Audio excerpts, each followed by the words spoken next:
El próximo viernes y el sábado vamos a instalar una gran pasarela entre la vía norte y la vía verde, que llegará a la vía verde, como sabemos, hasta Teis, hasta la zona de Buenos Aires.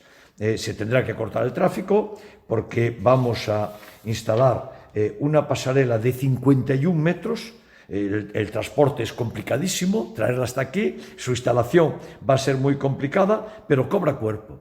La vía verde, una pasarela similar se tendrá que instalar también en la zona de la avenida de Buenos Aires, donde acaba la vía verde, pero avanzamos a una enorme velocidad en la actuación de esta vía verde. La vía verde tiene un presupuesto del ámbito de los 3 millones, es una de las grandes obras, será zona ciclista, zona peatonal, lugares de estancia, mesas para juegos, descansos en los casi 4 kilómetros y, por tanto, seguimos adelante con una de las grandes obras de la ciudad.